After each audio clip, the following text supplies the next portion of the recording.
today, for each mind and heart that fills the presence in this auditorium.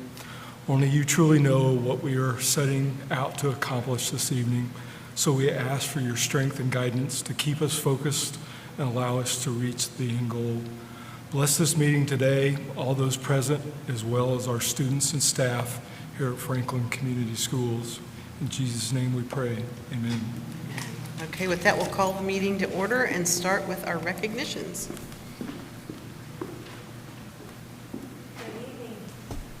Good evening, everyone. Thank you for joining us this evening. We have an exciting opportunity this year at our September meeting, and we do apologize for this oversight from our August meeting. We're celebrating our Franklin Community School students for academic achievement excellence for receiving all A's in the 21-22 school year. And we apologize that in the recognition in August, we missed a few of our students from last year, and we want to take care of that oversight this evening. So we have some CBIS students who were on 5th and 6th grade last year. Please come forward as I call your name. Andrew Kepner. Rory Knartzer. Connor Turnipseed. Adeline Williams. These students are our 5th graders from last year. Our 6th graders from last year, go ahead please and come forward. Keenly Alexander. Liberty Mitchell. Riley Payette. And Silas Tungate. Congratulations to these students. Please join me in congratulating them and their families. Congratulations.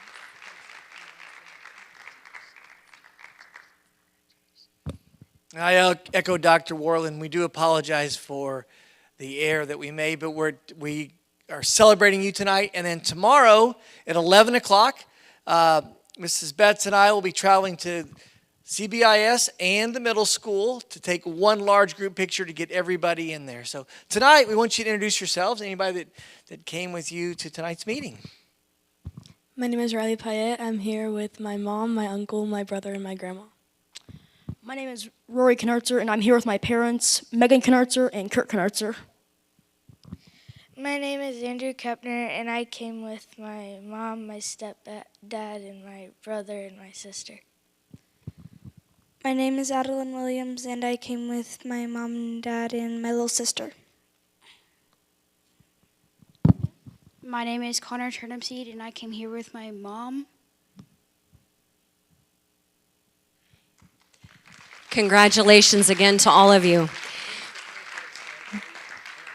Before they return to their seats, let's all take a minute and give a round of applause to our family and friends who are with us here this evening who supported us. Thank you all so much.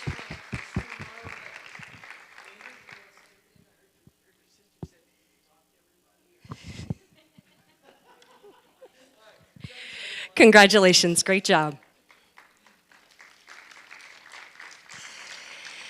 Could Mr. Tim Kosh please come forward? Mr. Kosh is here to represent the high school band department. Franklin Community High School was awarded the 21-22 Indiana State School Music Association All Music Award. Please join me in congratulating our high school band program.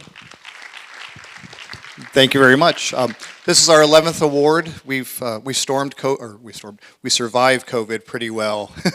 It's been quite a journey, but we were able to kind of come out of that and keep the program going. So we're very proud of that. Why don't you put a plug in for the marching band and what you're doing? Sure.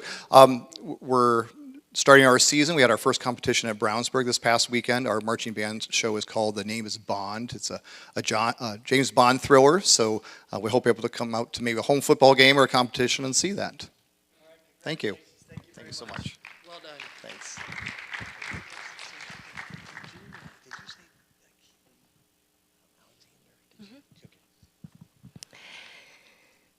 Tony Breeden. Tony, if you want to come forward.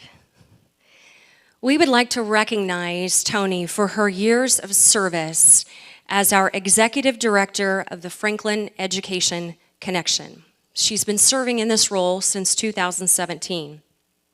Over the years, she's led the board in raising money for our teachers to use in their classrooms, as well as money for students to use. So please join me in congratulating and thanking Tony for her years of service. You did a great job. You will be missed. Thank you. Thanks very much. Thank you for the recognition, but I have to say thank you. Even just in this room, there's only like a handful of you, but there's a lot of faces that played a huge part in the last 5 years.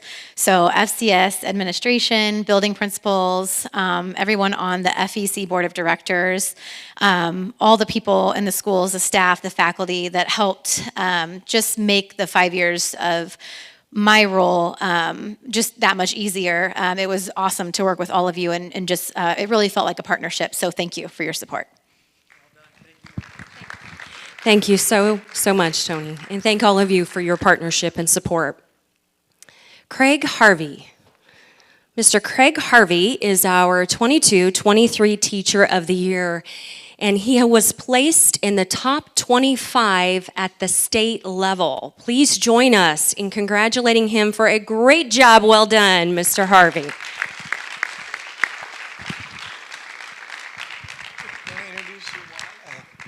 My wife, Dr. Heather Andrews, is here with me today, so obviously wouldn't have been able to do this or accomplish this without her support, so definitely appreciate it, as well as the support of all of our staff and everybody that's here. I can't say enough good things about our staff here at Franklin.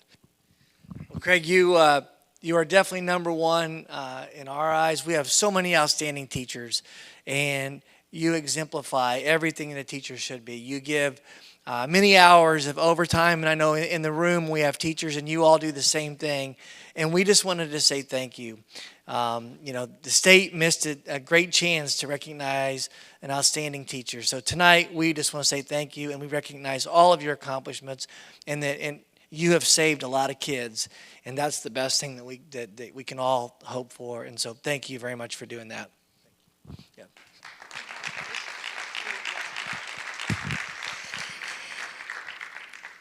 All of those recognitions were for our guiding principle of individual student growth, and we're going to transition to trust, one of our other guiding principles this evening. And speaking of going above and beyond, Dawn Phelps, is Dawn here? Dawn, if you could please go ahead and come forward. We want to recognize Dawn this evening. She's one of our teachers in our school district for really going above and beyond to help one of her students this past summer. So Dawn, thank you so much for just being you. So congratulations.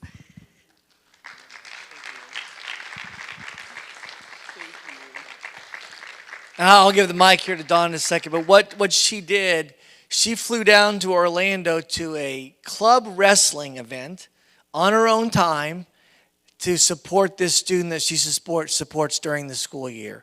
And I received an email from one of our teachers who was also down there, and she just wanted to put a plug in to say, did you know?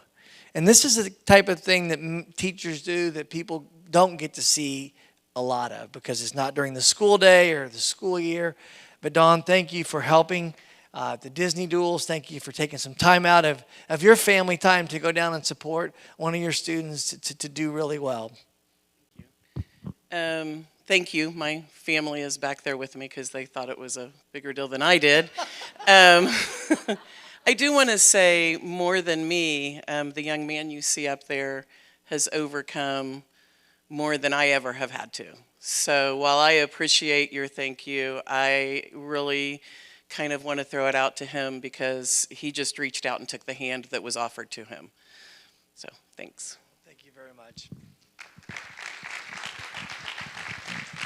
All right, and that will conclude our recognition phase, and now's a good time if you transition to leave, but we have some exciting superintendent reports coming up. We're going to hear from summer school, we're going to hear from math teachers, we're going to hear about at my FCS from Mrs. Betts, and about cybersecurity. So any of those interest you, stick around. Gonna hear something, Tina. Busing, budget, all of it. Look at them go.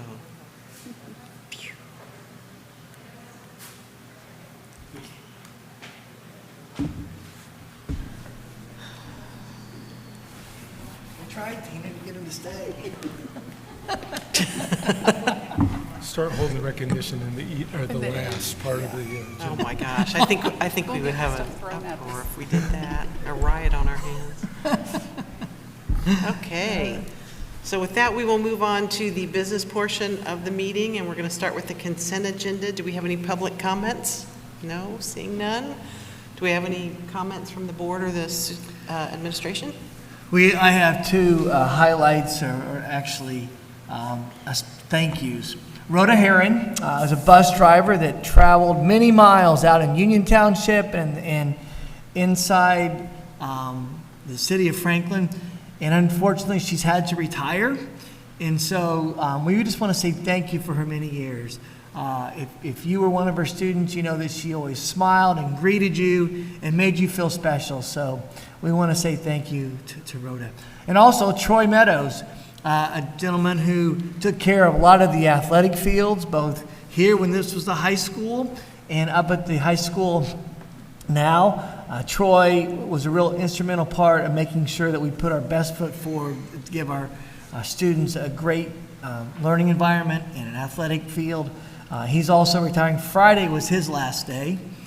So we want to wish both of them well in their new adventures, but they will be missed, and I just wanted to highlight them. And Mrs. Martin, possibly stepping down. Amanda? Oh, it's right. We are going to see a change in our health services. There's some question about where she's headed, but Mrs. Martin is stepping down. And over the last 2 years, COVID has impacted many, many lives. And Amanda was right there with us all through the journey, making sure that kids were safe, faculty was safe, sharing information in a timely manner. So we wish her the very best as we travel forward. As she travels forward, we're staying here. But we will miss her. Yes. Does anybody on the board have any comments? Do we have a motion? Move to approve. A second? Second. Okay. Andy, how do you Yes. vote? Becky? Yes. And I vote yes, the motion passes. So we will move on to superintendent reports. All right, well, one of the things that we really want to make sure is people understand what we're doing and our mission of our 5 guiding principles. And so Mrs. Betts and I have had the opportunity to hear a couple different schools, and I believe, Mrs. Ott also has heard, and Mrs. Nelson at the superintendent's, or at the state school board conferences, about ways that schools engage the community, about what's going on. And so this year, we're starting a program called At My FCS Academy. Mrs. Betts is going to be the main facilitator, so she's here tonight to talk a little bit about what that's going to look like in our eyes and talk about when we're going to start and when we're going to end. Thank you. So for us, My FCS Academy will be a new program designed to increase the understanding of and communication with our community and schools. Very similar to the schools that we've kind of learned from, we want to create a team of ambassadors who will come in and learn about us, provide feedback, and then share our story and engage others. Obviously, our guiding principles help drive all the decisions that we make in our district, and we're sure to hear about individual student growth, and we'll communicate and collaborate through the entire process. But the ultimate payoff, I think, will be just continuing to build the trust with our community by inviting them in to learn more about us and to provide that valuable feedback. Like I mentioned, we had 2 schools that we really talked to quite a bit about this, Plainfield and Noblesville. And this is just a quote from their then school board president, kind of as to why they started this. And it really resonated with us. We want to make sure that we are heading off any rumors, providing true guidance about how we make decisions, how our schools run on a day-to-day basis. And we really wanted to provide that behind-the-scenes look just about how the districts run while creating ambassadors for us. As far as who, we want to engage both parents and community members. In our first year, we asked building principals to provide names of parents who may be interested in participating in the program. But we really wanted to invite parents whose children have a variety of backgrounds, learning styles, and interests. We also want to include community members in the process. We are all aware that many of our residents don't have school-age kids in their homes. but they may wish to collaborate in other ways. We have tutoring programs, providing internship opportunities, and just volunteering in the schools. So we think that that would be a great way to keep them engaged. Invitations for this year will be going out probably tomorrow. And our first session starts on Wednesday, October 19th. We're inviting participants to 7 90-minute evening sessions over the course of 7 months. We'll be hosting them in the Custer Baker Library Media Center. Each session will cover a variety of topics. We'll be inviting subject matter experts on each topic, and this includes district administrators, building administrators, and community partners. And our guiding principles will be brought to life as we discuss topics such as student experiences, student services, operations, and collaboration. At the conclusion of the program, we will survey our participants on their key takeaways, what they found valuable, what we can do better. We'll also ask our participants to maybe nominate someone for the next class, someone they think might bring a lot to the table. And then in the coming years, we'll kind of move to a more application process as we select new members of the program. We want to make sure that our participants leave the program knowing more about the district than they did when they began. So some may come in with a lot of knowledge and some may come up with little knowledge as to how we do life in Franklin. But we just want to make sure that regardless of how they come in, they leave knowing a little bit more about us. Any questions on the program? Go ahead. I was just going to say, what was the date again for the first class? The first session will be October 19th, and then as we send out invitations, it will list all program event dates, times, topics, everything like that on their letters, and I can share that with you all as well. So Mrs. Betts, I think this is a great idea. One suggestion you might consider is sending out some sort of survey questionnaire before the event starts. That way you've got an idea of where everybody started from, and then after the program, so we know if we made a difference, if Absolutely. we made a change. That's a great idea. Yes, thank you. I like that. In addition to the participants, we're hoping the board members will also be present as they come and listen and engage in conversation, and it will be a dialogue. Yes, we're going to have, as you said, the experts come and talk, but we want to hear from the people that are there. It's not going to be a sit and get. It's going to be an experience to learn about us, but we also want to learn from the participants. What are they hearing? What are they seeing? When we talk about the middle level learning experience, what's it like to be a mom or dad of a middle school kid right now as we enter this transition? Or what's it like to be an athletic participant? Or if you're not an athlete at all, what other opportunities are available to you in our school as we tie back into our guiding principles and the strategic plan? So it really will be an engaging conversation for this 90-minute period of time. We are going to keep the time bound. We're not going to let it go to 2 hours or 3 hours. I think it's going to be 6:30 to 8 is what we're looking at right now. And she's already mentioned this, but we're going to be at CBIS. We're going to highlight, we've gone to the high school for a lot of things. We're here for school board meetings. So we're going to go to CBIS to have it for this year, and then the future years we'll probably move around to other schools so people can experience what a building's like if they're not familiar with that building. Thank you for doing this. Good, Mrs. thank you. Betts. And next we have the Indiana Mathematics Leadership Academy. Yes, the team is coming forward. I want to make a quick note, and I know they want to introduce themselves, but one of the best things about my role, is being able to work with fabulous educators. And we are very blessed in Franklin Schools to have so many remarkable educators and leaders. So I want to just thank this team, and I know we're missing one, for your willingness to participate, to step forward, learn something new, try something new, and lead our district in something new. So thank you so much for your participation and your passion in this work. Take it away. Definitely our pleasure. Thank you for the opportunity. And thank you for the opportunity to let us come and share our experiences with the Indiana Math Leadership Academy.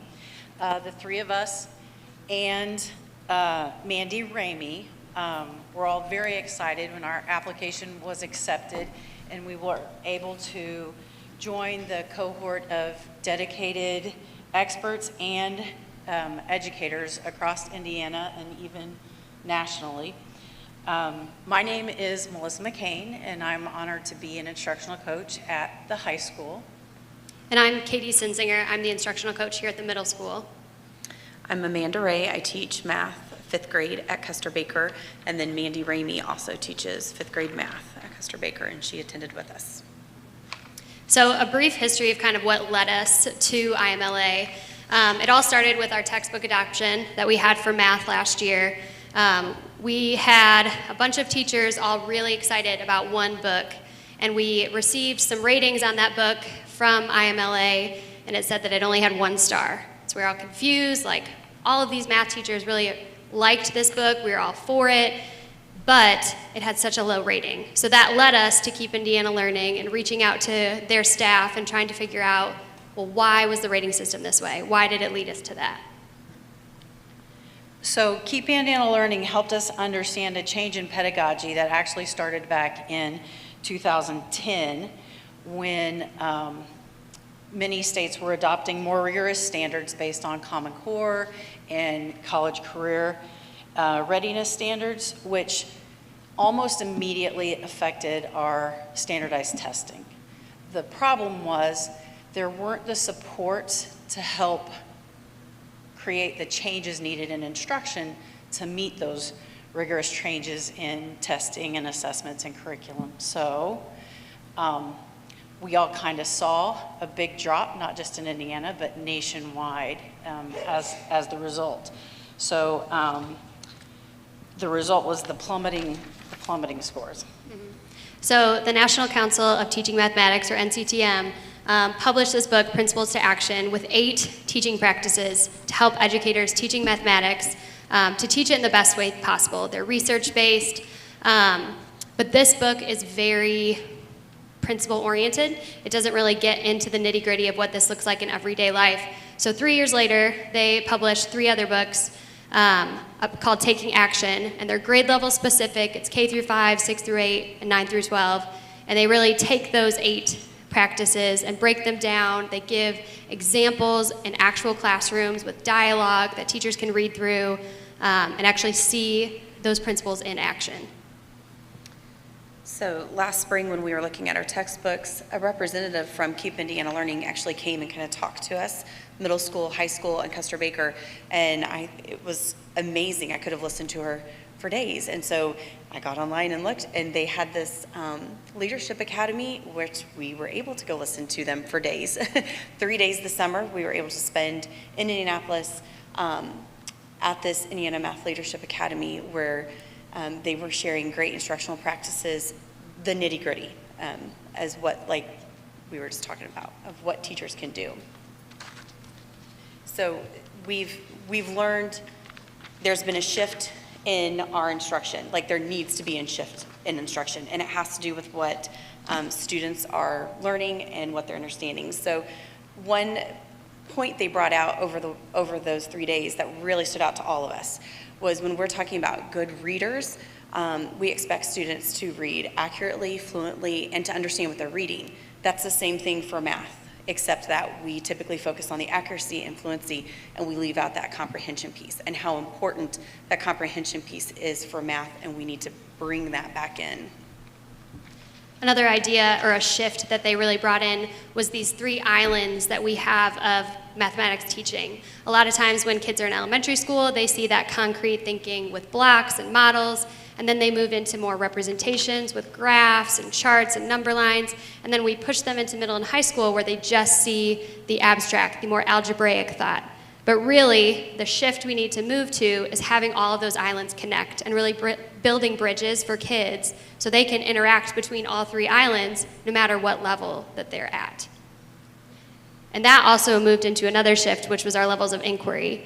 So a lot of times teachers are asking questions in class like, what's 2 plus 2? It's an easy question, it's 4, there's an obvious answer, whereas what we need to be doing is shifting to more open-ended questions, more open levels of inquiry, where we're going to get higher levels of engagement because more kids can engage because there's more ways to get to that right answer. And it's really focusing on the thinking and less on the, what's your final answer? Yeah. So traditionally in a math classroom, when a student's posed a question or a problem, they would expect to answer it in one way, and when they get the correct answer, they're done, and they move on.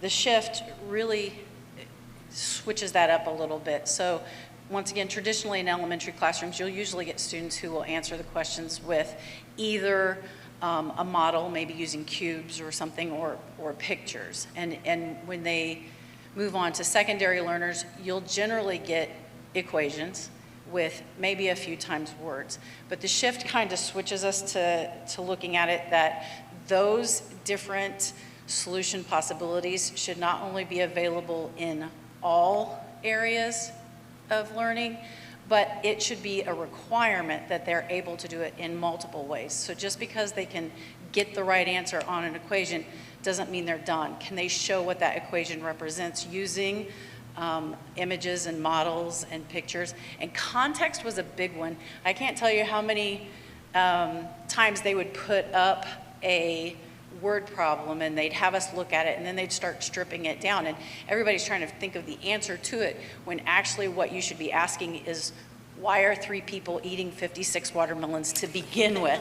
So really kind of conceptualizing what the question's asking you and does it even make sense in the context. So in the classroom, what this is going to look like is that we're going to focus on student thinking and encouraging, requiring multiple, showing those multiple ways of their thinking. Student discourse is a huge component. We want students talking. It's not just listening to the teacher model how to do math. Productive struggle, we want to be the swim instructor, not the lifeguard. We want to help but not rescue, and that's hard for us as teachers because we want to rescue.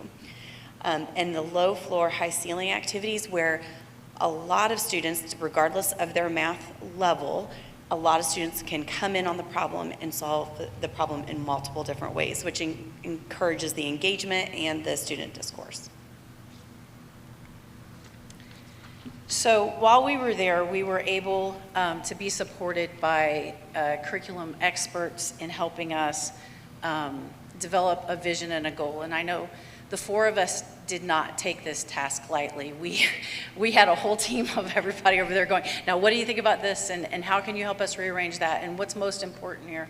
And so we're pretty proud of what we came up with as our final product, and it has been viewed by our administration, who feels like it's in alignment with our corporation goals, and so we thought we'd share that with you today. Our vision statement starts with Franklin Community Schools is committed to create math classrooms where students, as authors of the ideas and holders of knowledge, are visible, engaged, and doing the thinking, with the goal of creating students empowered to use mathematical thinking to solve real-world problems. By providing support to all stakeholders, that's including administrators, coaches, PLCs, teachers, students, parents, etc., to develop this environment and provide necessary supports. And then the goals start within 2000 to 2003. We'd like to build supports with our instructional coaches and our administration and a pilot PLC while building interest for teachers. So our first goal is to support instructional coaches in connecting conceptual learning strategies with current textbook curriculum resources. Oh, sorry, goal 2. We're going to admin will develop common understanding and conceptual learning practices and vision of mathematical classroom and instruction.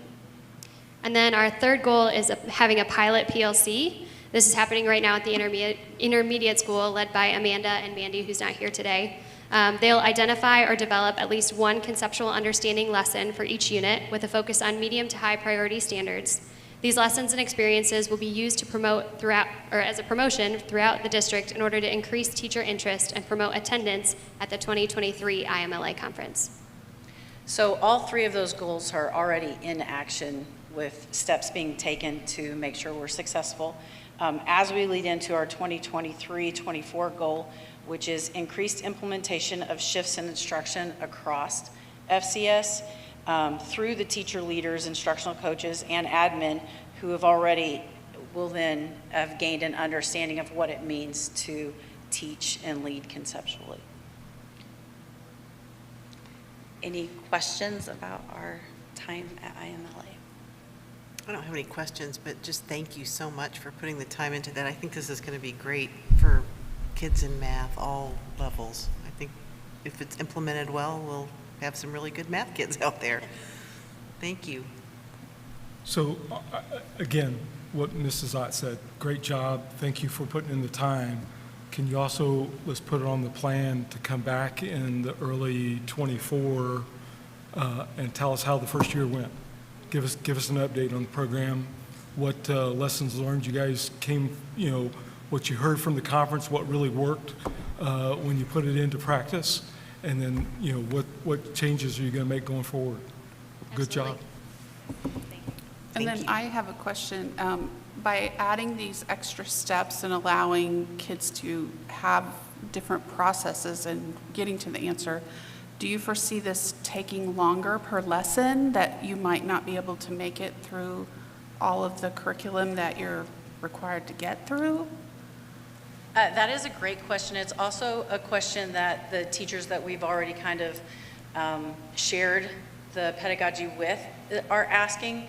And what the research shows is that by letting the kids dive into the problem and not keeping each problem so sequestered, that when you let them dive into a bigger problem, they'll show you how they know it. And so where you would take, teach this lesson, teach this lesson, teach this lesson, you're doing one lesson that hits multiple standards. So you're saving time in that way. It's not that it takes less time, it's just a different organization of the learning. Okay, thank you.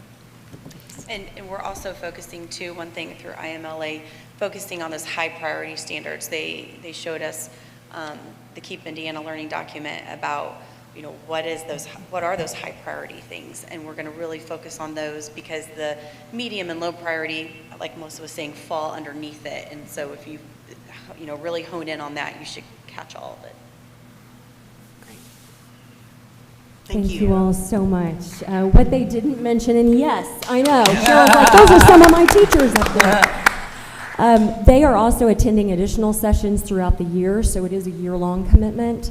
They mentioned that part of our plan is to encourage additional teams to apply next year. It is an application-based process, but we would like to send an elementary team next year, as well as tie in some high school teachers, so that's a goal that we are working on. Keep Indiana Learning will be meeting with our administrators on September 22nd in the afternoon, and then members of their team are with us on our e-learning day on the 23rd. Thanks again. Excellent job. Thank you. Thank you very much. Well done. Next on the agenda is summer school. We're just going to keep the greatness coming. So we have some additional powerful educators coming forward who have continued to lead us the last couple of years with our summer programming. Many of the dollars, I would say, for summer, especially as we added our middle school option, have come from ESSER. So it's been part of our trying to advance learning or go back and fill those gaps. And so I want to thank Shelby Murphy is here from the high school program, and Natalie is here from the elementary program as well. Mrs. Senzinger, I think, is going to help with the middle school side, and Natalie had elementary plus summer sports camp. So I'm going to let you jump in, Natalie. Thank you all so much for your leadership this summer. So I just have a really quick recap, and we could go through lots of pictures. We had so much fun, but the summer sports camp was an opportunity for incoming kindergarten through 8th grade students with an IEP. 10 students participated this year, representing 7 different Franklin schools. We learned and practiced social and communication skills while playing tennis, basketball, and soccer. Huge thanks to our coaches, Laura Alexander, who is also, I call her like the mastermind behind all of this. This was her idea. Ashley Jennings for basketball, and then FCHS senior Patrick Fancher was our soccer coach this year. Everyone else that chipped in and made this possible was super helpful. We had Benny, the therapy dog, and Sam Pearson, the behavior interventionist that were both there daily as well. And the kids had a great time, and feedback from parents continues to be positive for the second year for this program. So, And then we had the second year for Jumpstart as well. So this was a program for incoming first through fourth graders, focusing on reading skills through hands-on learning. So we had 48 students participating, and each elementary school was represented. First and second grade focused on letter naming and letter sounds, and then third and fourth grades focused on reading fluency. Overall, we had 88% of our students show growth in those respective skills. So that was awesome. And then we also partnered with the public library and took a walking field trip to see the animals at the fair. And then another big thanks to all of the wonderful teachers that we had in assistance for that program. So, any questions on those? Before you step down, I did talk to Mrs. Alexander, and the United States Tennis Association has reached out. Oh, great. And I think we're going to be one of a few sites throughout the nation to do tennis for autism. And it's going to be at CBIS. That's what we're looking at right now. And so we're really excited about that. And I know Miss Alexander, and I'd agree, she's put a lot of time, energy behind the scenes. But we will make sure that happens. But that's a really nice thing to see come out of this. So congratulations again to you and your team as you guys put forth a great effort. Thank you.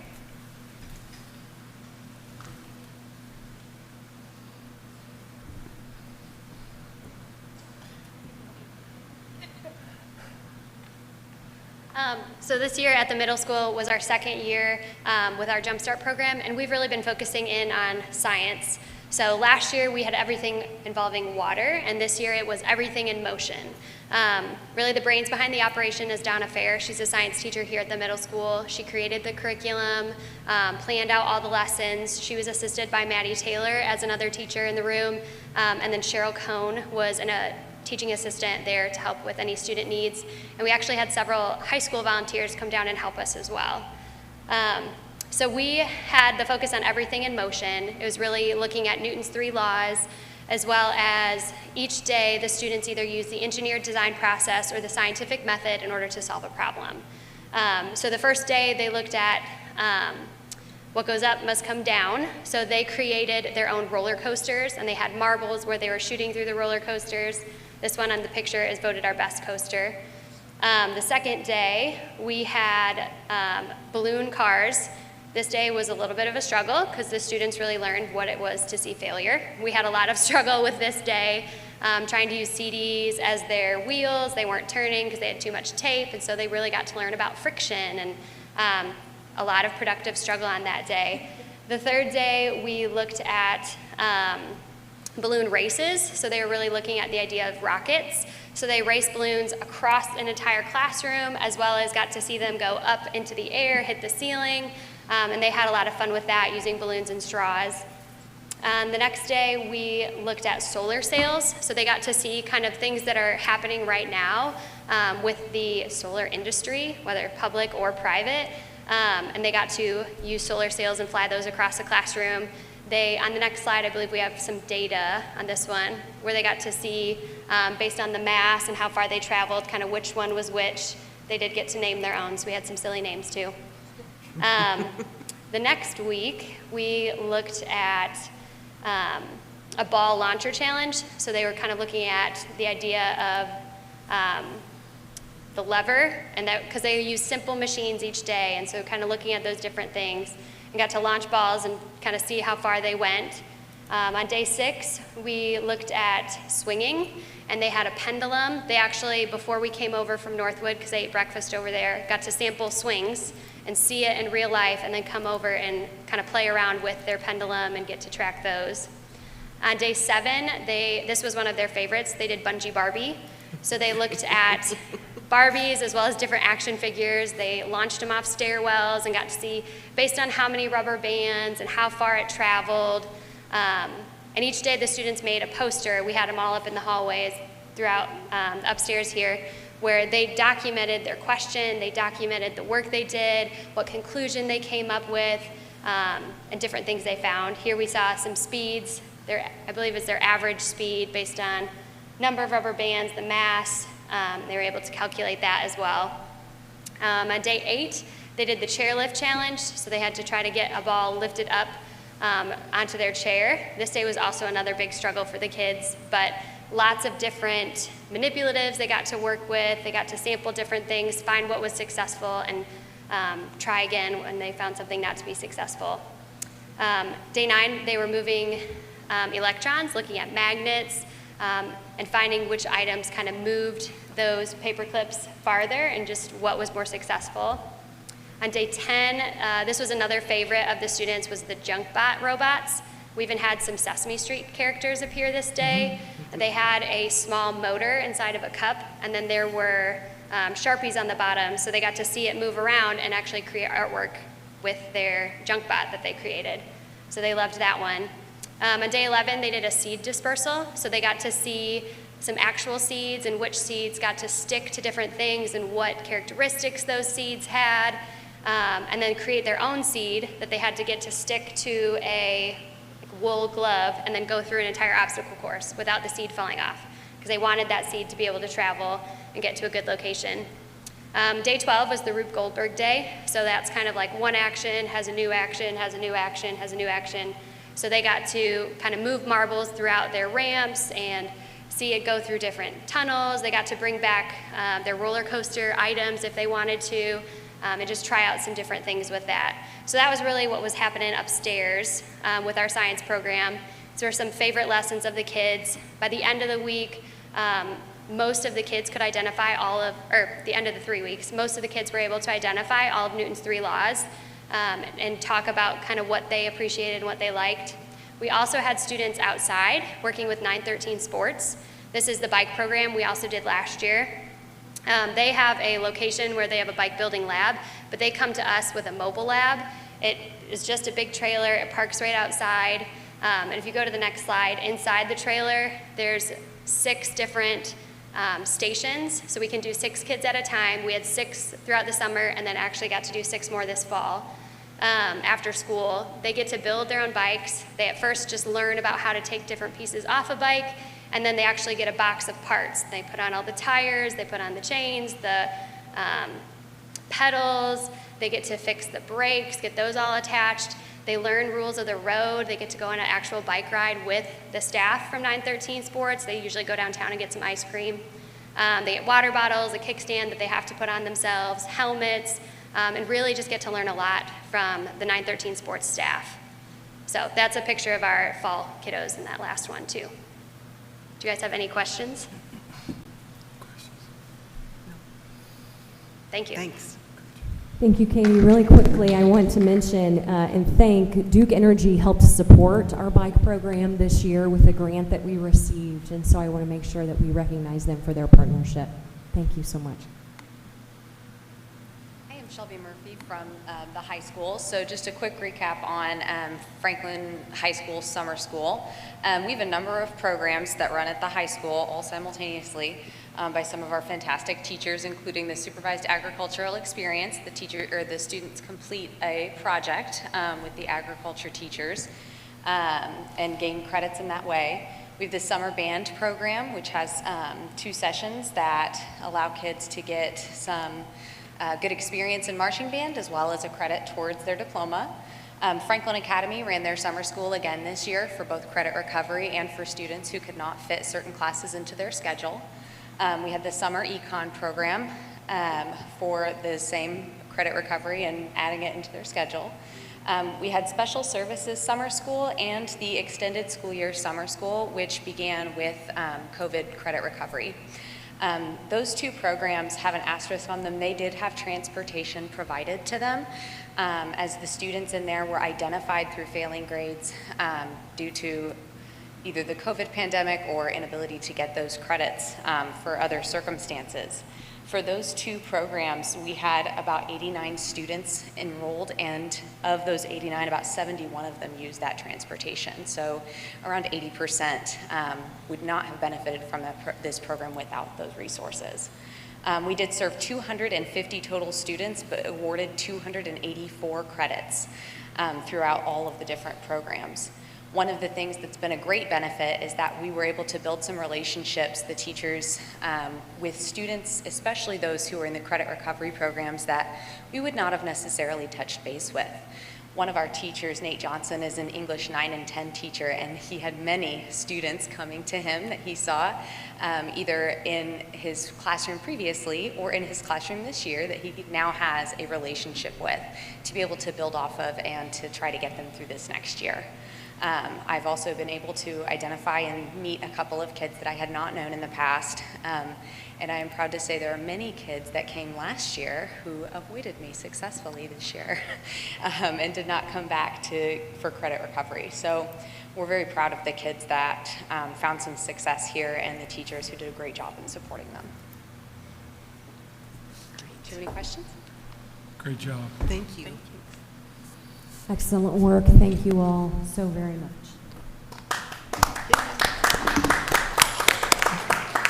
Okay, and the last superintendent report is cybersecurity.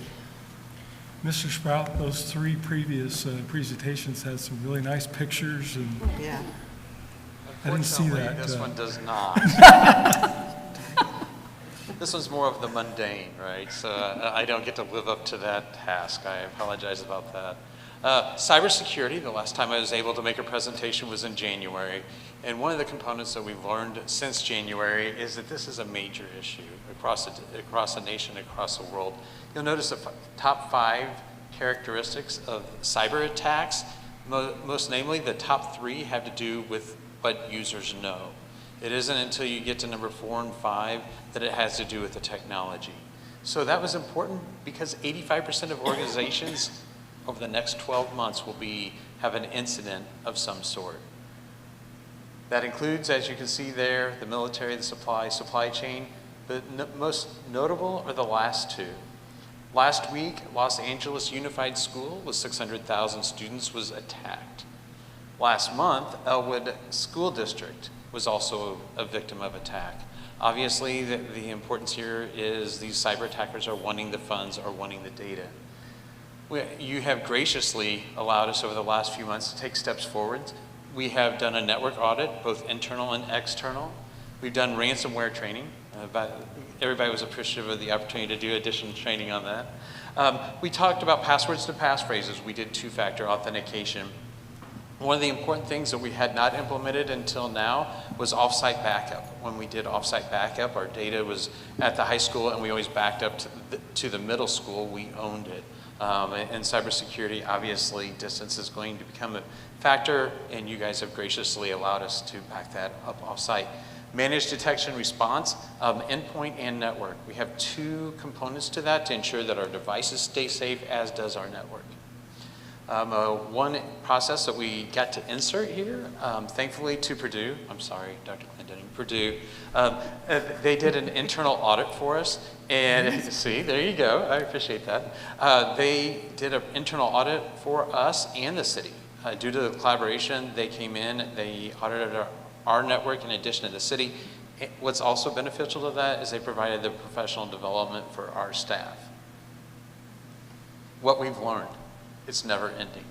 Unfortunately, I think we've entered a realm where we're not worried about viruses, we're continually worrying about cyber tasks. And to do that, Mr. Lamb has also offered to assist us in creating a role and assigning tasks to that role so that we can make sure that our school district's data is safe. Dr. Clendening shared in another board meeting that we get to start collecting social security numbers. So in that, we need to continue to make sure our data is safe for our students and our staff, but also our finances.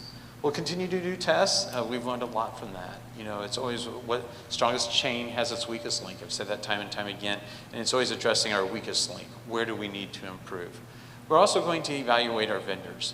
You may recall as we asked for approval for vendors, it was a 1-year term. We didn't do a multi-year term because this is such a world of flux where things are changing. We want to make sure that we are open to new opportunities to make sure our network stays safe. Continued communication, 2-factor authentication took a lot of communication ahead of and a lot to follow behind. But we're going to continue that communication. We're going to continue that knowledge base. You remember those first 3 were important because it was all about the knowledge, not necessarily about the technology. And being adaptable. Unfortunately, 2-factor authentication isn't the end. There's going to be something new, and it's going to be being adaptable and being ready for that. That is a presentation. I'd be happy to answer any questions. I think the key takeaway is Matt's staff's been doing a great job. They need help. And so that's why we're really sending this awareness out to everybody. And then thank you to Mr. Lamb to help us with that. But we need someone that oversees cybersecurity on a constant daily basis. So that's what we're asking for, and as we move forward. Thanks, Matt. Thank you. Okay, so we're going to move on to our action items. First, any public comments on it? No? Mrs. Bett says no, so then we will start with a public hearing on the 2023 budget. So we will stop the meeting and start a public hearing on that. And it says Roger, but he's not here. He's not here today. I don't see that, so. Yep. I'm guessing that's you? Do we have any comments on our budget? We do not. No. Okay, so we will close that public hearing and move on. Is there anything else? Is there an action that goes with it? Okay. And then the next is the resolution to adopt a bus replacement plan. And that's Mrs. Gross. Do we want to talk about the budget first? Well, I don't know. I'm just going down the line. Whatever you want to do. We're going to leave it up to you. You're the expert. In terms of that, we have highlighted that, and really is public comment on that. Do you have additional information? Yes, I do. Okay. Okay. A lot has changed since the budget workshop. There have been a few things that have happened. We did receive our assessed value increase, and that was 18%, which had a huge impact on the budget. So that's great news. Gives us more money to spend, so you're going to see an increase in the budget from that assessed value. We also are in a mode of enrollment growth again, so that also added some revenue for us to allocate. And we also had the board retreat in August, so we were able to glean some priorities from all of you and factor that into the budget. So normally the budget in September looks very similar to the budget workshop, but this time it did not, just because of all of the moving parts and all of the updates. So, which is good. If you look at the notice to taxpayers, the total budget is about $2.8 million more than what I presented at the budget workshop. So I'll try to run through the reasoning and what changed. And if you have any questions, please feel free to stop me. The biggest change is in the referendum account. And that, the couple factors, that the 18% increase in assessed value gave us about $800,000 more to spend than what we anticipated. And from the board retreat, we also determined that we wanted to spend down that fund balance on some of the safety initiatives. So we've allocated $1.5 million for upgrades to PA systems, upgrades to doors, and then any other safety items that come up in our review of those. Matt talked about the cybersecurity. We've also allocated about $100,000 to staffing for cybersecurity, and we have added 2 new SRO positions in the equipment to go along with those staff positions. So we're using that referendum money wisely, and I think for the things that we told the public that we needed.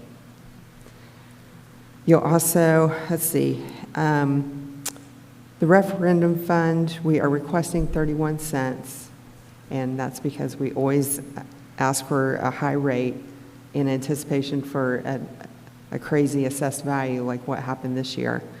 The DLGF will not approve more than 23 cents, so the budget that you see reflects the 23 cents. On debt service, the budget didn't change, but since the assessed value went up, the number in column 3 increased by about $700,000. We requested $1.28 in the tax rate. It will probably come back around $1.14, but then we can go back and request that that be lowered to the 98.99 cents that we normally receive. And then education fund, that budget increased by 1.2 million. And that is because we're in a mode of enrollment growth, and the state gave us around a 4.5% increase in the basic grant or tuition support. So we are going to be able to allocate those funds to teacher raises, so that we needed to increase that budget by that amount. And then on the operations side, that budget actually decreased by about $300,000. We were able to reallocate some of those expenses to the referendum fund. So we are requesting a total of $73.5 million, which is about $2.8 million more than what we talked about in August, which is great. That's great news for the school. Tax rate wise, we're requesting $2.19. In August, it was $2.35, so it went down quite a bit. My prediction is we'll land around $1.62, which our tax rate last year was $1.68. And the reason for that is there's a maximum amount that we can get in the operations fund. So even though assessed value went up, we're not going to get any more than that maximum. So that means that the tax rate decreases because of that. So we'll go from 46 cents to around 41 cents for operations. So any questions on that? Oh, and this was posted to Gateway and to our website as required. I guess the only question around the cybersecurity, Matt, when is our policy up? Do you remember? Our insurance policy for cyber? Did we go with the 1 year? It's an annual renewal. It is an annual renewal. I think we did it in the middle of the summer. I did forget to mention that when we did the two-factor authentication, that lowered our deductible on cybersecurity. I don't know if that required a renewal or not, Tina. No, it did not. It automatically, once we notified them of the two-factor authentication implementation, they brought our deductible back down. Good. So we may want to start now talking with the insurance companies with the facts that Matt shared in his deck, that 85%, these companies are getting very skittish, very gun shy on the payouts that they've had to, so they're really either doubling policies or, they're cutting back on what they're really going to cover. So we may want to look at that because that might impact the budget requirements that we have. That's a great point. It looks like we're good until March 19th. Okay. It's quicker than we thought. Yeah. Yes, it is. Thank you. Thanks.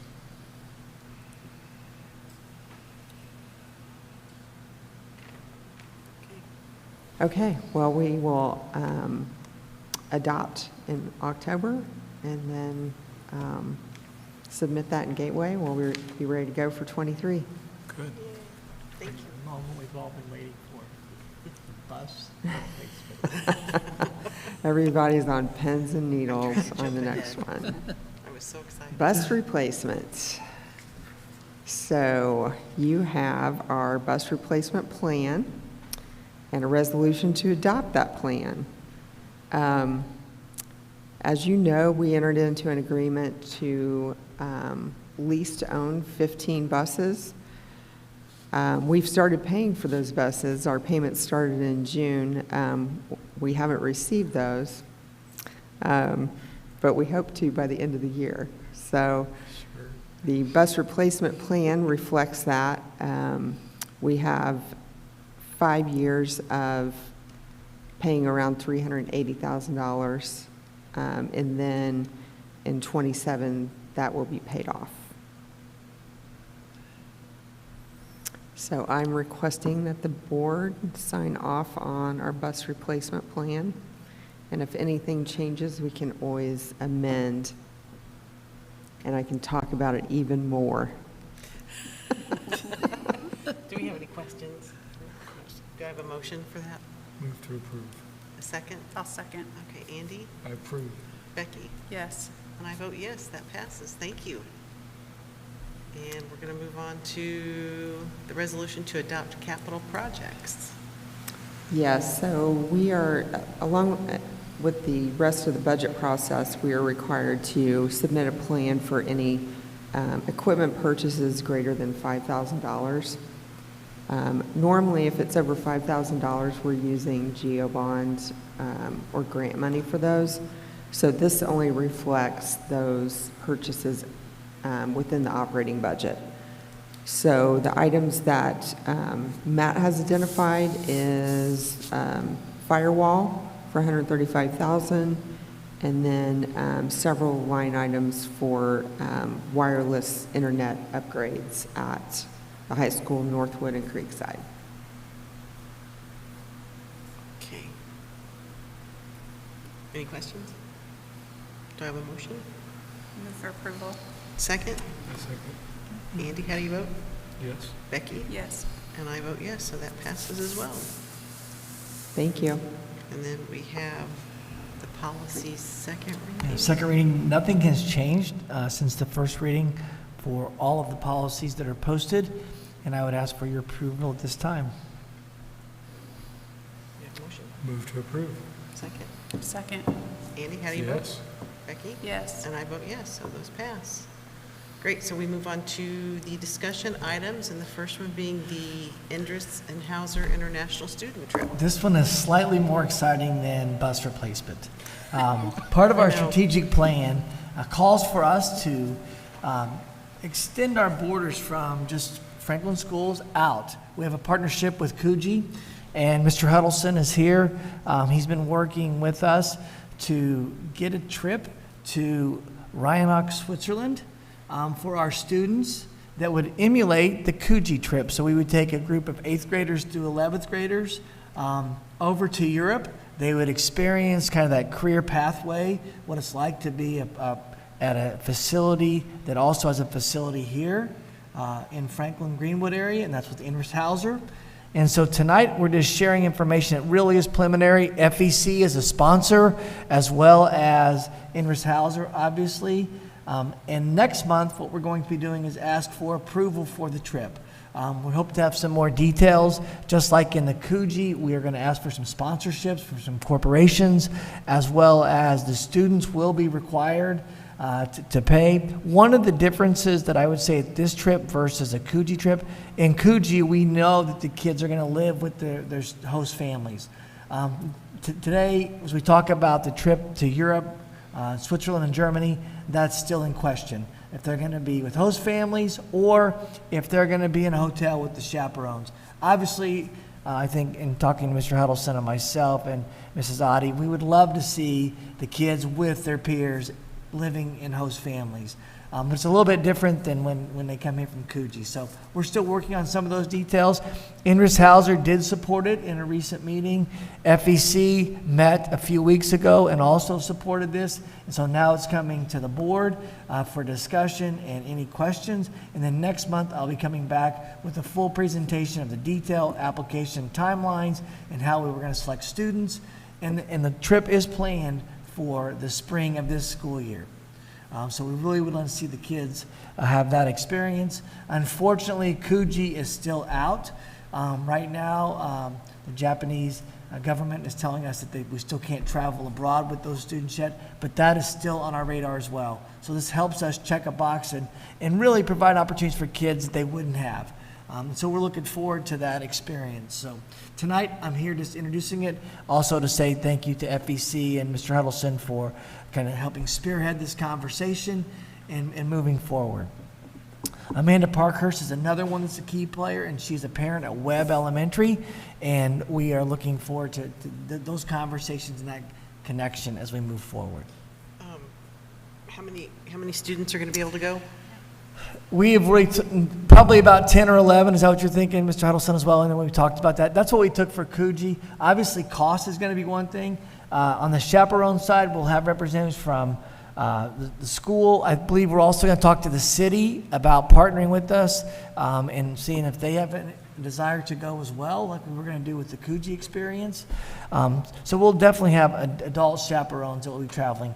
One of the members of our faculty that just joined us, that will actually be here next month, is Thomas Maxwell. And Thomas was a professor in the IU's honors program this past summer. And he has traveled to this area as well, so he would probably be one that we'll tap on the shoulder like we did in the past when Kat Sarles and Mrs. Gwen Craig went as the Coogee representatives for us. So we'll be having teachers go with us as well as administrators, community members to help chaperone the students. Do we have an approximate cost yet? Do we have any idea? Mr. Huddleston, we don't have approximate cost, do we, at this point in time? The slow shake of the no. Okay, just those were questions I thought. No, people those might are wanna good know. questions. You know, obviously, I think that the Coogee trip was going to be under 2,000 for the students. Ideally, if we can kind of hit that target mark, but that is way preliminary, and we don't. It depends on how many sponsors. But there will be a commitment from the student. They're going to have to show that they represent us well, and that there's an opportunity for them to kind of give back as well. So that's what we're going to be doing. It will not be a free trip for students. Thank you. Do you guys have any questions? No? Okay, so we'll move on to the first reading of more policies. More policies, and Mr. Wagner's not here tonight, but we did sit with Mr. Wagner and Dr. Warland. We went over these policies, and really nothing that stands out. A lot of them are state requirements as we kind of continue to travel through that. So at this time, I would ask you just to review those, and next month we will come back and look at second reading. Okay, very good. Thank you. And then we're going to move on to board and administrative comments. Does anybody from the board have anything they'd like to add? Nope. Okay. Administrative comments? I'll just remind the board that starting Friday, we're going to go into negotiations with the teachers union. As it's scheduled right now, we have another meeting with FCTA scheduled for the 20th, a public hearing on the 29th, and then ratification on October the 5th. If we reach a conclusion this week, we may look at bumping that up, but we'll keep you posted on that. On that, if you could also think about that October meeting. Traditionally, we have a quarterly board visit. If you remember, we went to Northwood one year and we ratified the contract and let the kids see kind of government in action, what we were doing. If possible, I would like to coordinate a quarterly board visit with that ratification vote as well. So it would be a morning vote, open to the public, obviously, but it would be an action item. So we'll keep everyone posted on that, and I know that we're trying to schedule something. We had originally looked at this month as a quarterly board visit, but we're not doing that because of everything else that's going on with regard to CBA, et cetera. So look for that late September, early October, and we need the board members present. It is a formal vote. Okay. All right, very good. Any more comments? Yes, we have a couple more. FEC? Are you doing FEC? Yeah. So FEC, Mr. Huddleston and Mrs. Paramore, and we'll send it to the FEC representative from our board. Yes, so I'd like to introduce Dustin Huddleston, who is the Franklin Education Connection Board President. He is accompanied by Melissa Paramore, and I'll let Dustin announce why they're here tonight. Thank you. Appreciate you having me here. I'm very excited to talk about FEC. As I was sitting back there, I spent a lot of time here at one point in time. My brother was a senior and I was in middle school, and he had to pick me up after school, and he was studying, he was the lead actor in Fiddler on the Roof. And and he practiced here every day, and I was here all the time. And not only can I sing all those songs from that musical, but I think I at one time knew all the tiles of how many were on here. I spent a lot of afternoons here. So, but it's great to be back here. So what I'm here to do is just to update you about what we're doing with FEC. Franklin Education Connection, our official name is Community Involvement and Learning, created in the 1990s by Dr. Halleck, and it's morphed into what we are today, which has a lot of different kind of programs. And I'm always so excited to talk to people about this because we have a lot of great things going on. And the best thing is our main purpose is to benefit you guys, to make your jobs easier, to give you guys tools that maybe your budgets don't allow, but also to enhance the learning experience of students. We have several programs I'll talk about tonight, and I'll touch on the study abroad program that Dr. Clendenning mentioned. But first, just kind of the structure. We have 20 plus board members. We've had several new board members come on. We've got a great group of people, and it's a mixture of parents, professionals. We have some faculty that are on there, including Tina, that are non-voting members, but give us the connection with both the school board, but also the staff to help implement these programs. We also, as you, I think earlier today, talked about Tony, we had 2 independent contractors. Melissa was one of them and Tony was the other. These gals were great in dealing with the day-to-day operations that our voluntary board cannot do. We're moving to a different structure, and it's a great problem to have. We're going to have a full-time employee, and Melissa's going to be that. Tony's transitioning to be one of our board members, and we'll have actually a full-time employee after October. So that's an evolution, and it shows that we're just progressing, and we need a full-time person since we have so many things going on. The programs. We have 3 major programs and then 1 that we're really trying to push to be a 4th program. So 2 out of those 3 programs are the mentorship programs. The oldest one that we've always had is the Study Connections program. That's kindergarten to 8th grade. The Study Buddies, you pair one student with a study buddy. They meet once a week. Great program to have. Melissa does a great job spearheading that program. And I think you guys have been to that, but if you haven't, go to the banquet we have every year in May. You hear some great stories of these kids connecting with just people in the community that want to meet with them, help them with their homework, but mainly help them with their lives. And we just have some great stories and connections with those. And then at some point in time, Ryan Wagner, who was on our board before he became a school board member, realized, we got a gap here. Once they turn into high school, we don't have any kind of mentorship program. And that's when the First Scholars program evolved. And we had a great article in the Daily Journal today about that. Melissa did a great job of getting that. And that is where students coming into the 8th grade help identify by your faculty, say, I think I want to go to college, but no one in my family's ever done that. I don't know how to do that. And we pair them with a mentor that meets once a month, again, someone, a volunteer in the community, that gets them to that finish line of once they're a senior, the goal is they have no hurdles or excuses to apply for colleges, try to apply for financial aid if they need to, and give those the opportunity. We've had 2 graduating classes that have been very successful, and we got great stories about that. The 3rd program we have is the grant program. That is giving grants to your teachers that you employ. We do an annual grant cycle, which is going to come up. It's already started this month, and we'll award grants at the end of this school year. We've reached the threshold of giving over $100,000 in grants, and our goal is to do that every year. We're trying to transition to that goal, but slowly and surely we're increasing those grant values each year. The 4th one is the study abroad programs that we've tried to develop. That's kind of our 4th program that we're pushing. Dr. Clendenning mentioned we had the Coogee Japan trip all set to go. COVID happened, and you can't get in Japan unless you have a Japanese passport right now. So that's just, it's still on hold. I still want to do it. I still think we can do it in addition to the European Study Abroad program.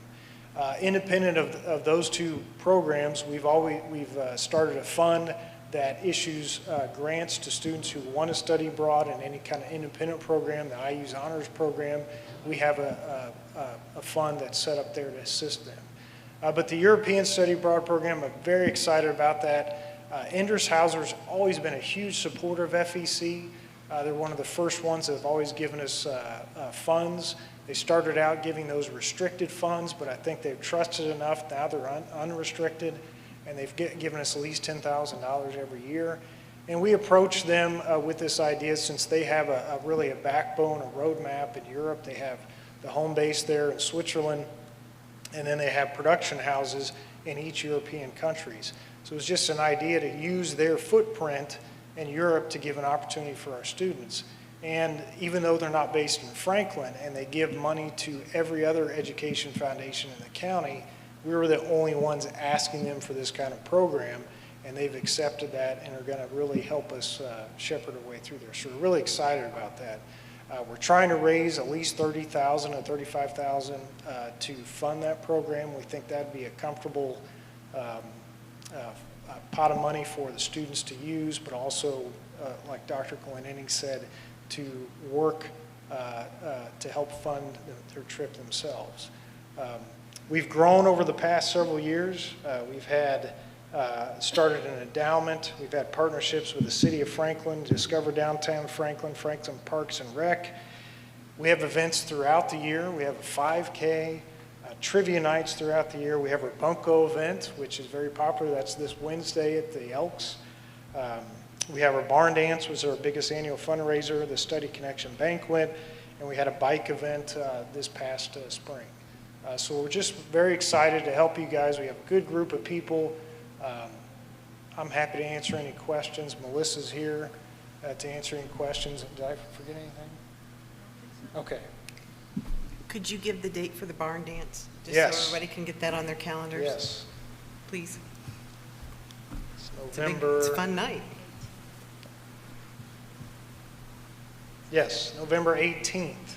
That's the barn at Crystal Springs. One of our members, Jennifer Mowry, is gracious to donate that. It's a very fun event, very fun night. Hope you guys can make it. So, it's a good time. Happy to help you guys. Any other questions? Just say thanks for your support. Thank you. Happy to do it. Melissa, welcome on board full-time. Should be a fun journey that you're going to embark on. The bike ride's still on, right? We'll see. That, All right. That's one. That's, What? Well, I'm just kidding. That's one thing and we always run a logistic Yep. issue. So for the 5K we had for this fall, Yeah. our timing company could not fulfill what we needed, so we were looking to maybe move that to spring. But we've done the bike event; that's ready to go as well if we want to do that again. And that was a unique event that again That no was one unique. else was doing. Yeah. We're trying to do those kind of things as opposed to traditional golf outings and those kind of things. We want to try to bring the community together, and that was a fun. We donated 2 bikes to people, Yeah. raffled off that day. It was a fun time. And I'll just give a little teaser. The middle school has been awarded a national bike grant that we're hoping to get finished, and they're going to have Specialized as a partner, and the kids will have 30 mountain bikes that the kids will use in their PE classes. So we're excited. The national news comes out in a couple days, but we're still working on some things behind the scenes. But Cora Dorsey is the grant author, so it kind of ties in right to that. So thank you for doing all that you do for us, and whatever programs you come up with, it really does benefit kids and goes back to our guiding principles. So well done, and thank you very much for the partnership. Yeah, thank you for your support. Thank you. Well, on that, I'm going to talk about transportation for just a second. Last board meeting, I believe Mr. Scott asked a couple questions about the US 31 project, and so I had a chance to reach out to Mayor Barnett and Trent from Crossroads Engineering, that's the lead Crossroads, the engineering firm doing the US 31 project, and ask a few other questions. And so Trent shared the entire project view, and he talked a little bit about logistics on when they had the public meeting, why they didn't have comment section, and they answered back at that time. He said it had to do with the federal requirement that you have to sit and listen first, and then when that's all over, when the waiting period's over, then they come out with an FAQ response, and that's getting ready to be delivered. So one of the small groups that he's reached out to is that group. Dr. Dunkel, President Prather, myself, and the mayor were in the meeting unfortunately, President Prather couldn't be there. And then he's also talking to, I know he talked to the Crystal Springs group as well, talking about how that really is going to impact us. And for us, there are two significant places. One is right out in front of the middle school. There will not be a left turn, as we know, from the middle school from Mallory Parkway out. So you're going to have to turn right and do the controlled turn as you come back south. One of the areas that's going to change significantly is the crosswalk. The crosswalk now runs perpendicular to the street, correct? It's actually going to go diagonal from south to the north side, and it has to do with how the J-turn's set up. So the question I asked was, what's the speed limit that we're going to see? At the time, he thought it was a speed zone, but it was not posted anywhere in the project as a school zone. I've asked them to make, during school hours, the traffic lanes out here need to go to school zone to regulate that for our students. So that's one. Really quick on Okay. that one, are they going to have, you know how downtown they have where you can push the button and the lights go on so they know So people are yeah, crossing? they'll have those things as well. The crosswalks, they will be, but right now, the cars could be still going 40 miles an hour, 45, 50, and depending on, because remember, there's no left turn, so it will be controlled. So that was a concern, and so Trent was going to look at that. The second one is just beyond Commerce as the students turn back around to go south to go into the high school. If you're on Commerce, you're going to be able to cross US 31 and go, east to west into the high school property, or west to east and leave to go to the east side. There are no left turns, though, coming out on either section. So if you're leaving the high school from a ball game or a choir event, you're going to turn south and go down by almost where Walmart is, and then you're going to have a traffic catch lane, there'll be a stoplight, and you'll go back north. For our students, they'll have to pass Commerce going north. If they're traveling south from southbound to northbound, they're going to pass Commerce, and they're going to go to a controlled section. However, right now, the NDOT does not have a light right there. It's just based on the kids. And I told them that would not work. There is no way we can expect at 7:30 and then game nights and et cetera, let kids just travel and hope they can go with the timing. So we're looking at a controlled stoplight that's not there right now at that Brannigan section. So those were the two most significant for us. There are, as Mr. Scott said, there are 19 stoplights all along the way. It goes all the way down past the cemetery by Nineveh Road, and then it just goes about another 400 feet from Knollwood as that. And he did highlight kind of the why behind doing this. This is the second most prolific traffic wrecked area, both in fatalities and also just car accidents. And so that's why we were able to get this. The second thing he did say was the road is too narrow to add second and third lanes because of where the road's located and with the ditching and water retention, those type of things. So that's why they had to come up with a creative solution that they've come up with. I'm going to ask that Crossroads Engineering come to our meeting in November and go through the entire process so we can see what's going on through our eyes. Mr. Sewell has been in other conversations as well with Crossroads Engineering, but I wanted to let everybody know that we listened to what Mr. Scott said. There was a public meeting on this. We're going to continue to advocate for what we believe is best for our kids and look to see where that goes from here. But those two things, the school zone and the controlled light, are the two most significant, I think, that will impact Franklin schools. So I think Mr. Scott also asked at the last one, so when you're coming out of the Mallory Parkway, and you got, where is that controlled lane? And is it going to be long enough when our buses come out of there? Are we only going to get one or two buses before they're backed up? No, it is long enough. There are certain places they've really extended the lane. Okay. It's like 650 feet, and that's one of them. So, yeah. Okay. Yep. And they do know, I think, Mr. Sewell, they have done at least one traffic count. Is that correct? And Crossroads is coming back to do another one to count cars, just to make sure they have enough lane space. So that was another one that they did highlight. The other concern that I would say that could impact us as I think about that, they are putting walking lanes and bike lanes next to it. However, they're not going to look like the Greenway Trail. What they're doing is building a curve up from 31. So they're still going to be walking relatively close to the road. And I expressed a concern about that because, you know, we do have kids that will head north. But once again, it goes, the road, there's no place to make it wider. There's no place to do another type of walkway or bike zone. So. It is scheduled to be unveiled, as we know, next year. It will not be stopped. I think it can be modified. I think it's kind of the best thing we can look at. Mr. Huddleston, you have anything else on you from your side? Have you heard any more that would highlight? Okay. All right. So I understand it can't be stopped, but you said that Commerce Drive. Yep. Goes all the way, will go across if you're going east-west. Yep. Right? So knowing the drivers that we've got here in Franklin, what I've seen in front of the old Kroger and that, right? Somebody's going to make a left-hand turn. Yes. There, and to try to beat a light, right? Well, what are we going to be able to do to protect our kids that are going to the high school, that they're not going to expect that left-hand turn? There will not be, there'll be a median there. They'll not be able to get over it. Well, they're going to have, it's going to be open if they can go east and west. Yeah, but it'll only be, like, if you were going to turn left, you would go in the wrong way. Okay. So, but I understand. Now, there is one place, and Mr. Scott asked about this. The fire station, the fire trucks and ambulances will be able to turn left out of both fire stations.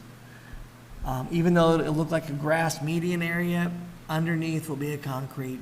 They will be able to turn left and nobody else. It's only emergency vehicles only. So he'll come and show us pictures. We'll continue to have dialogue about it, and that's what this is intended. He said he'll be more than happy to come to any meeting. So I'm gonna shoot for November, because October, after we push that date back, it will be a close time anyway. So November is what I'm looking for that presentation. Thank you. If anybody in the public has a question or several questions, if you'll please email Mrs. Betts or myself, we will get those to the board and also be prepared at that November meeting. Okay. Thank you. All right, then the next thing we have is the calendar of events. We have a few things on there. We do.